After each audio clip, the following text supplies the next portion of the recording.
Attention दोस्तों, आप सबका एनएससी फिजिक्स क्लास में स्वागत है, वेलकम है। आज मैं हिंदी मीडियम 12th फिजिक्स के नए चैप्टर्स को लेके आया हूँ। बहुत लोगों का डिमांड था कि हिंदी मीडियम में भी वीडियो अपलोड किया जाए। हिंदुस्तान के लोगों को हिंदी ज़्यादा समझ में आता है, इंग्लिश लोग देखना पसंद कम करते हैं, इसलिए मैंने हिंदी मीडियम से शुरू किया है। तो दोस्तों, नया चैप्टर का नाम है electric flux and Gauss's theorem. Hindi में बोलेंगे तो विद्युत फ्लक्स और गॉस का प्रमेय। एक ज़्यादा बड़ा एक्सरसाइज नहीं, छोटा सा एक्सरसाइज है। 4-5 मैक्सिमम लेक्चर्स होते हैं इसमें, लेकिन हर तरह के एग्जामिनेशंस के लिए, कॉम्पिटिटिव एग्जामिनेशन हो, बोर्ड एग्ज़ाम हो, इसके लिए बहुत ही इम्पॉर्टेंट एक्सरसाइज, कम पढ़ के ज़्यादा मार्क्स। एक लॉन्ग क्वेश्चन जनरली इस चैप्टर से एग्जामिनेशंस में, बोर्ड में पूछे जाते हैं, बाकी शॉर्ट और ऑब्जेक्टिव न्यूमेरिकल्स तो रहते ही हैं। तो आइए दोस्तों, चैप्टर का शुरुआत करते हैं विद्युत फ्लक्स से, इलेक्ट्रिक फ्लक्स से। इलेक्ट्रिक फ्लक्स का जो डेफिनेशन कहा जाता है, ये होता क्या है, तो कहा था कोई सतह हो, कोई क्षेत्र हो, कोई सरफेस हो, उससे लंबवत दिशा में, परपेंडिकुलर डायरेक्शंस में जितने विद्युत क्षेत्र रेखाएं गुजरती हैं। विद्युत क्षेत्र रेखाएं पिछले चैप्टर में पढ़ाया गया था। Yes sir.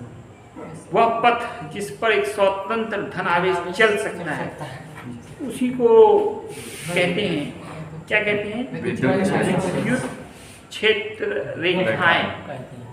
तो किसी सतह से लंबवत दिशा में गुजरने वाले कुल विद्युत क्षेत्र रेखाओं को ही उस सतह का विद्युत फ्लक्स कहा जाता है।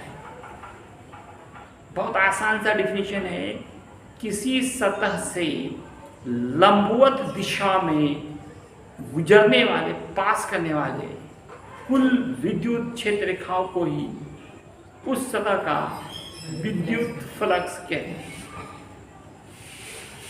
इसको मैंने एग्जाम्पल से दिखाया, मैंने पहले एग्जाम्पल भी ड्रॉ किया है दोस्तों। ये देखिए, एक सरफेस मान लिया जाए, एक सतह, कुछ भी नाम दे सकते हैं, मान लिया ABCD किसी ऑब्जेक्ट का सरफेस है, और इनसे लंबवत, देखिए सब 90 डिग्री का एंगल बना रहा है।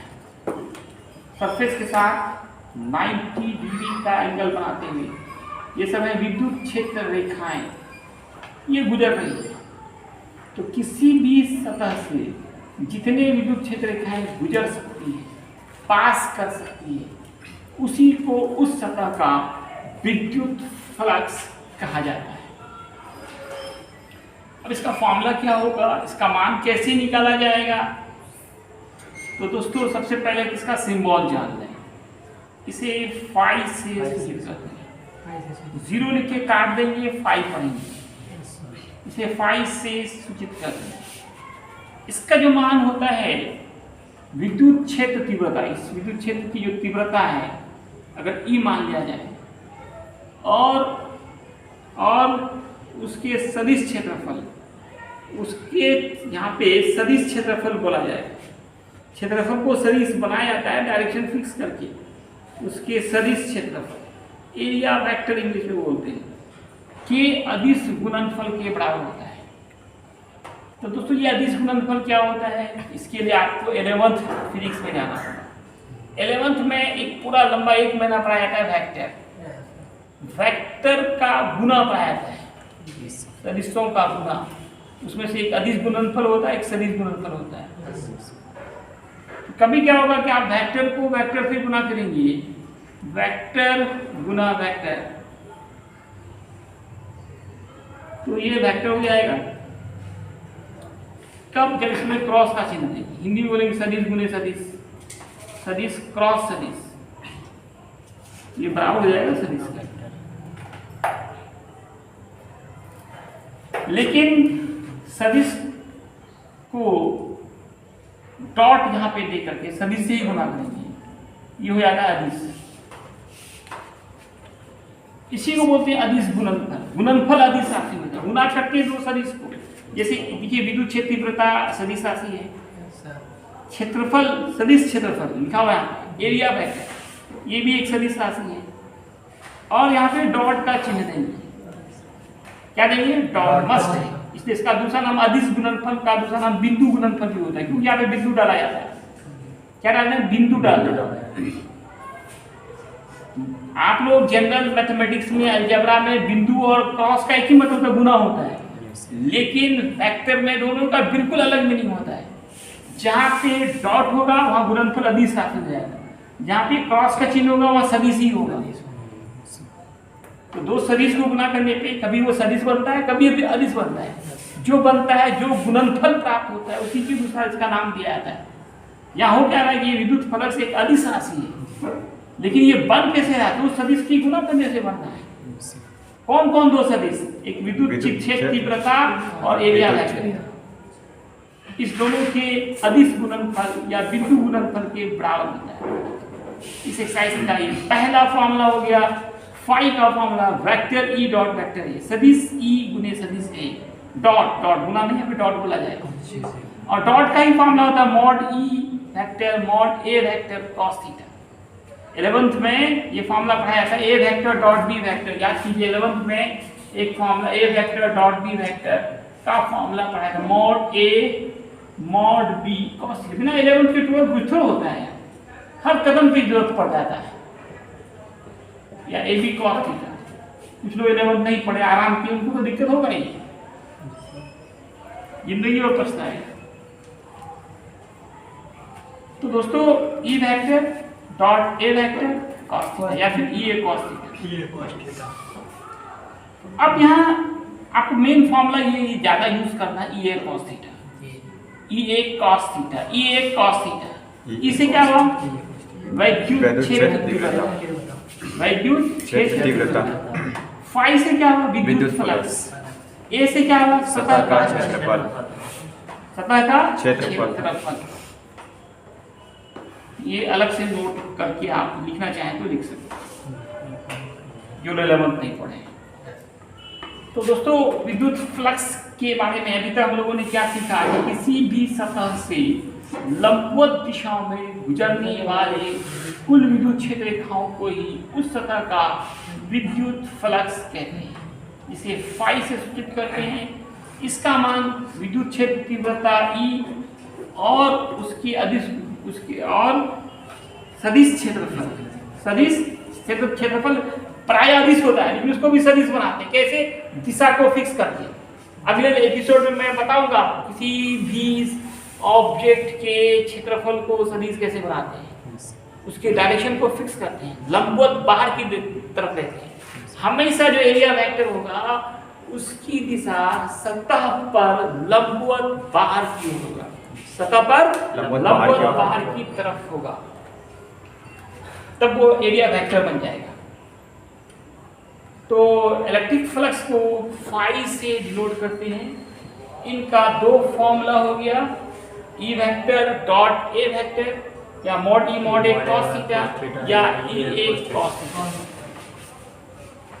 अब आप इससे रिलेटेड ऑब्जेक्टिव्स, ये तीन इंपॉर्टेंट ऑब्जेक्टिव्स हैं। एक ये एक सदिश है, क्या अदिश है? विद्युत फ्लक्स यहाँ पे लिखा गया कि अदिश गुणनफल है। इस पे देखिए तीर नहीं लगा, ऐसे ही पकड़िए। एक तो ये कहा अदिश गुणनफल, मतलब ये अदिश राशि है। कुछ लोग सदिश बोल रहे थे, ये लिखा हुआ कि ये क्या है अदिश गुणनफल? अदिश तो बोल रहे थे सर, अदिश राशि, अदिश राशि।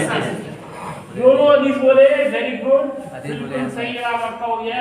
इसका सही ऑप्शन होगा अदिश राशि, स्केलर क्वांटिटी। अब इसका यूनिट क्या होगा? इसका यूनिट होगा, बोलिए क्या होगा? ई का क्या था? न्यूटन बाई कूलम, सर newton metres per coulomb, newton coulomb inverse metre area square, का मीटर स्क्वायर, या फिर newton metre square, volt by metre into metre square कर सकते हैं। ये कैंसिल हो जाएगा, वोल्ट वोल्ट मीटर मीटर हो जाएगा, वीएम।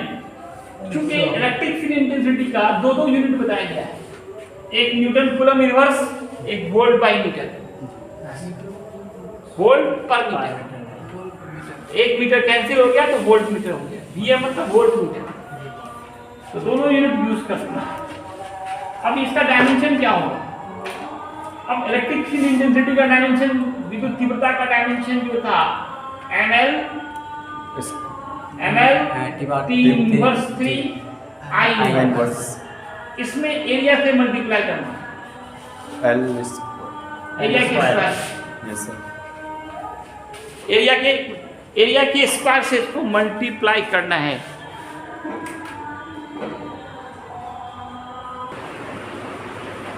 तो दोस्तों विद्युत फ्लक्स का डायमेंशन क्या होगा? डायमेंशन फॉर्मूला से निकालते हैं। फॉर्मूला में देखिए EA cos थीटा है, E से क्या है? विद्युत तीव्रता, जिसका डायमेंशन आप पढ़ चुके हो ml T inverse 3 I inverse, और एरिया का L स्क्वायर होता है। cos थीटा sin थीटा का कोई डायमेंशन नहीं होता है। तो इसको सॉल्व कीजिए तो क्या हो जाएगा? ml cube ml cube T inverse 3 I inverse हो जाएगा। अब कुछ स्पेशल केसेस पढ़िए। ये 2 स्पेशल केस काफी 2 इंपॉर्टेंट ऑब्जेक्टिव क्वेश्चंस हैं। पूछा जाएगा कि विद्युत क्षेत्र रेखाएं सतह के लंबवत पास करता हो तब विद्युत फ्लक्स का क्या मान होगा? यहाँ पे लिखा हुआ है लंबवत, बड़ा कंफ्यूजन वाला सवाल है यहाँ पे। जैसे लोग लंब देखता है समझता है कि थीटा 90 डिग्री होना चाहिए। क्या जी? लंब का मतलब 90 डिग्री होता है, लेकिन हम यहाँ पे क्या लिख दिया? 0 डिग्री। ये तो गलत हो गया क्या? कैसे होगा सर? जी नहीं, ये सही है, गलत नहीं है। कैसे होगा? उसी को मैं समझा रहा हूँ कैसे होगा, है ना? ऐसा ना समझें कि लंबवत है तो थीटा 90 ही होगा, यहाँ 0 डिग्री होगा। कैसे होगा? मैंने फिगर में दिखाया है आपको। ये विद्युत क्षेत्र रेखाएं सतह के लंबवत जा रही है और एरिया वेक्टर की दिशा भी सतह पे हमेशा लंबवत बार की तरफ होती है। एरिया वेक्टर की दिशा हमेशा सतह पे लंबवत बार की तरफ होती है। विद्युत तीव्रता भी बाहर की तरफ, एरिया भी बाहर की तरफ। तो दोनों का डायरेक्शन क्या हो गया? ई वेक्टर और ए वेक्टर। हमको किसके बीच का एंगल चाहिए? ई और ए के बीच का एंगल चाहिए। दोनों ही बाहर की तरफ है, तो इन दोनों का डायरेक्शन क्या हो गया? सेम हो गया। डायरेक्शन सेम हो तो थीटा कितना होता है? 0 होता है। cos 0 का कितना मान होता है? 1 होता है। क्या हो गया? ये हो गया। ठीक है। अब यदि समांतर ऐसे भी रहा, विद्युत क्षेत्र रेखाएं सतह के समांतर जा रही है तो विद्युत एरिया वेक्टर हमेशा लेकिन लंबवत ही होगा। एरिया वेक्टर की दिशा हमेशा सतह पे लंबवत बार की तरफ होगा और विद्युत क्षेत्र रेखाएं का सतह के समांतर है। ये लंबवत है, ये समांतर है। कितना कोण बना? 90 डिग्री। तो cos 90 0 होता है, तो इलेक्ट्रिक फ्लक्स क्या होगा? 0 होगा। जब भी विद्युत क्षेत्र रेखाएं सतह के समांतर पास करती हो, कुछ भी मान हो, कुछ भी एरिया हो, एरिया का मान कुछ भी हो, विद्युत तीव्रता कुछ भी हो, फ्लक्स हमेशा 0 होगा।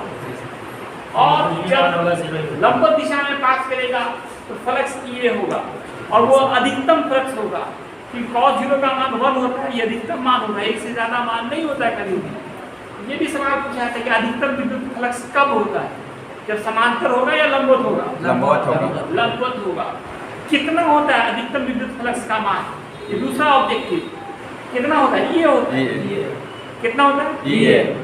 और अगर विद्युत क्षेत्र रेखाएं सतह के समांतर जाए तब ऐसे कंडीशंस में विद्युत फ्लक्स का मान कितना हो जाएगा? 0 हो जाएगा। अब यहाँ पे एक न्यूमेरिकल दिख रहा होगा आपको।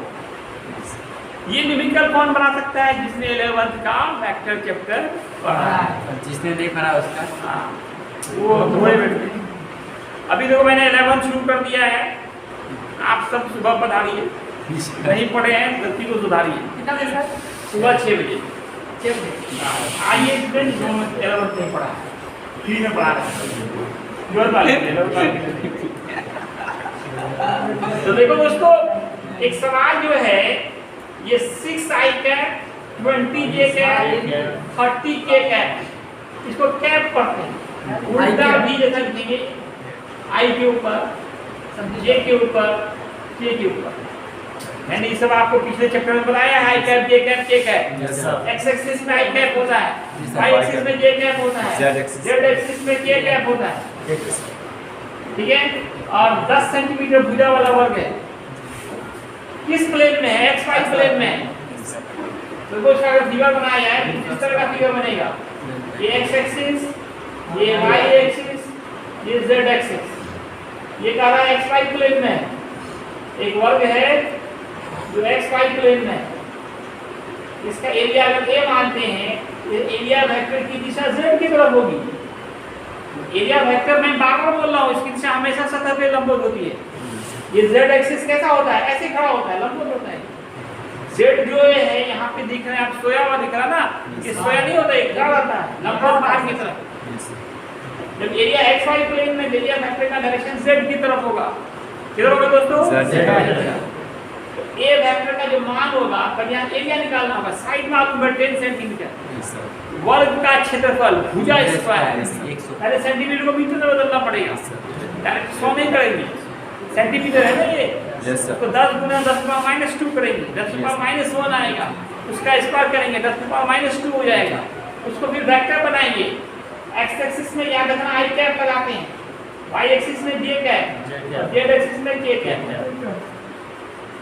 फिर आपको ए वेक्टर निकल जाएगा, ई वेक्टर दिया हुआ है, उन दोनों को मल्टीप्लाई करेंगे।